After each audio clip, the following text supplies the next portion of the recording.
Hello guys, welcome back to this channel. Hope everyone is fine. On that note, let's start this video. Guys, for the past 5 years, we have been providing solutions for various NPTEL courses, including this one as well. So this is week 5 programming assignment as well, guys. So we have provided 100% correct code here. So please look at that code very carefully, guys. So even one character, if you miss, it will lead to the error.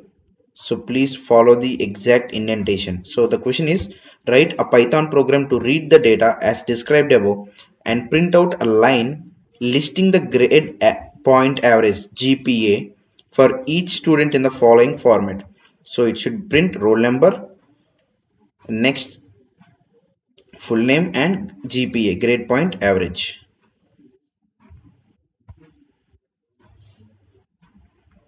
So this should be, if this is the sample input, then this should be the sample output. So I will show you the code in two parts, guys. So clearly note it down. So this is the first part of the code. So I'm copying this. So clearly see the indentation, guys. Very important.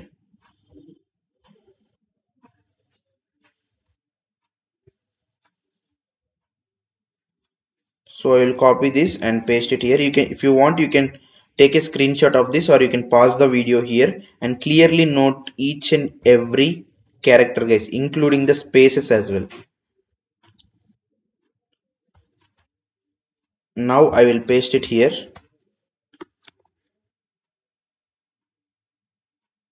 So let me zoom this for you.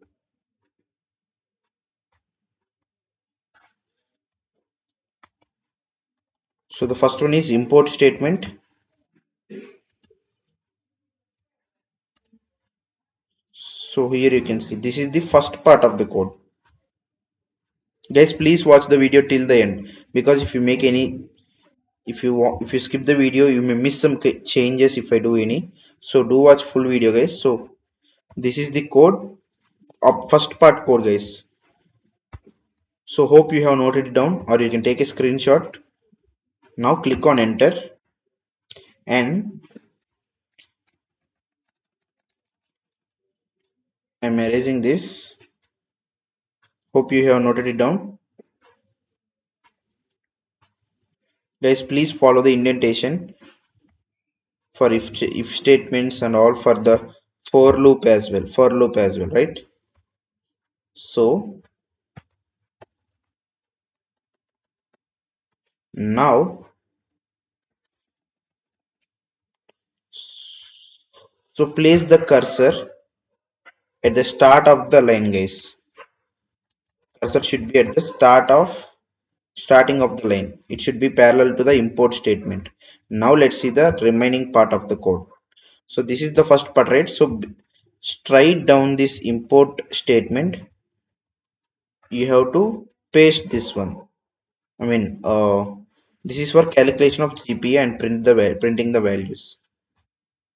So just keep the cursor beside exact to the import statement. So the result from here onwards. So this block should be in the line of import statement. So don't type it from the middle or something, guys. So this should be the exact program.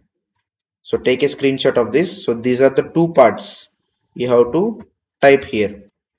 Many students are, some students are asking to give the code in the text format, guys, so that they can simply copy that.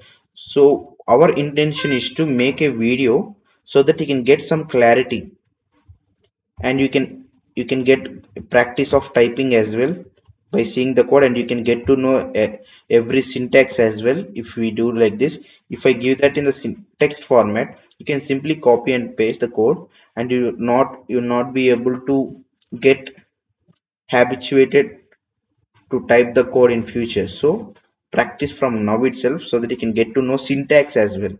So how the syntax will be, how if you make a mistake, then you can compare with our code how this works. So what happened, where we got wrong, so you can get to know all of this. So that's why we are not providing the code, guys. So please cooperate with us. This is simple code. You can easily see this. You can see and type the code. Simple for loop and if condition and else condition. Simple if else block, right? That's it, guys. So this is the first part.